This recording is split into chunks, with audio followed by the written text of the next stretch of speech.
दोस्तों भारतीय रेल का एक बहुत बड़ा डिसीजन गलत डिसीजन बनकर सामने आया है। आपको पता ही होगा अभी कुछ हफ्तों से भारतीय रेल जो है अपने गाड़ियों के अंदर अनऑथोराइज्ड पैसेंजर्स यानी कि बिना टिकट वाले यात्री या जनरल टिकट लेकर रिजर्व कोच में चढ़ने वाले यात्री या फिर वेटिंग टिकट लेकर जो यात्री यात्रा कर रहे हैं तो उनको गाड़ियों से जुर्माना वगैरह लेके अगले स्टेशन पर गाड़ी से उतार दिया जा रहा है। तो ये जो अभियान भारतीय रेल की चलाई गई, इससे भारतीय रेल ने काफ़ी ज़्यादा सुर्खियाँ बटोरी या वाह जो भारतीय रेल ने अपने लिए क्रेडिट हासिल कर लिया। लेकिन ये चीज़ें अगर देखिए, मेरे हिसाब से मुझे ऐसा लगता है कि कोई भी नियम को लागू करना बड़ी बात नहीं है, उस नियम का पालन करना बड़ी बात है। तो यहाँ हुआ ये कि कुछ ही दिन में इस नियम का धजिया उड़ते हुए देखा गया है। मतलब गाड़ियों के हाल जैसा पहले था ज्यों का त्यों अब भी वैसे ही खचाखच भरी गाड़ियों का जो है सोशल मीडिया पर काफ़ी सारे तस्वीर वायरल हो रहे हैं। लोगों की शिकायत पर भी रेलवे अब सुनवाई नहीं कर रहा है, क्योंकि इन गाड़ियों में कहीं ना कहीं जो श्रमिक जिस तरह से मजदूर जो भरे रहते हैं वो स्लीपर क्लास में खास तौर से, तो इन गाड़ियों में टीटी तक आने की जो है हिम्मत नहीं जुटा पाते हैं। तो कैसे इनको गाड़ियों से खाली किया जाएगा?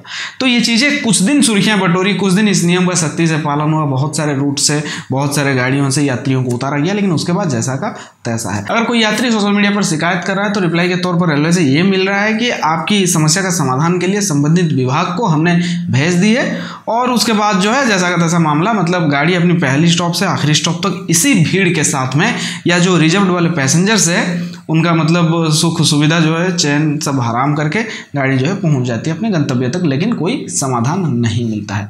जब रेलवे से इस बारे में शिकायत किया जा रहा है तो रेलवे का ये कहना है कि गाड़ियों का जो ठहराव है या स्टॉप है वो 3 से लेकर 5 मिनट का स्टॉप होता है, तो इतने सारे यात्रियों को हम गाड़ियों से कैसे उतारेंगे?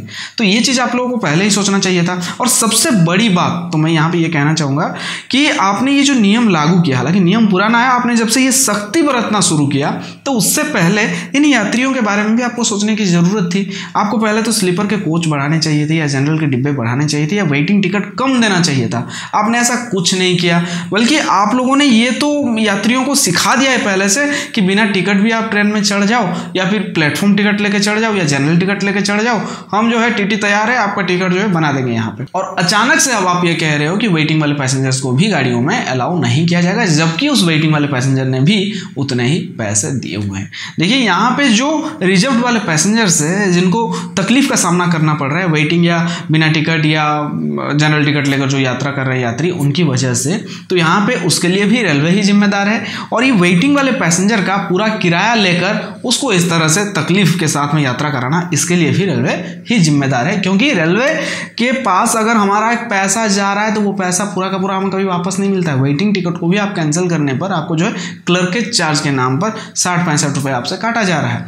तो यहाँ पे आप कम से कम इस बारे में तो सोचने की आपको जरूरत थी कि ये वेटिंग वाला यात्री जाएगा कहाँ, कैसे इमरजेंसी में एक यात्री यात्रा करेगा। क्योंकि भारतीय रेल की जो रिजर्व्ड सीटें किस तरह से 120 दिन पहले बुक हो रहे हैं बिजी रूट्स में, वो मुझे आपको ज़्यादा कुछ बताने की ज़रूरत नहीं। तो इस बारे में रेलवे को सही डिसीजन लेना चाहिए था, जो कि मुझे लगता है ये एक सही डिसीजन नहीं था। इस तरह से अचानक से बंद कर देना या फिर इस नियम को जो है सख्ती से पालन करना। और अब आपने किया उसको पालन भी करते, अब आप जो है जैसे लोग परेशान हो रहे थे वैसे ही परेशान हो। देखिए मैं आपसे ये बिल्कुल भी नहीं कहूँगा कि आप बिना टिकट या जनरल टिकट या वेटिंग टिकट लेकर यात्रा करें, लेकिन आज भी बहुत सारे गाड़ियों में बहुत ज़्यादा हालत जो है गाड़ियों का ख़राब है। आपके हिसाब से क्या होना चाहिए कि वेटिंग वाले पैसेंजर्स को ऑफिशियली इजाज़त दे देनी चाहिए गाड़ियों में चढ़ने की, या फिर कोच बढ़ाने चाहिए, या फिर वेटिंग टिकट ही नहीं देने चाहिए?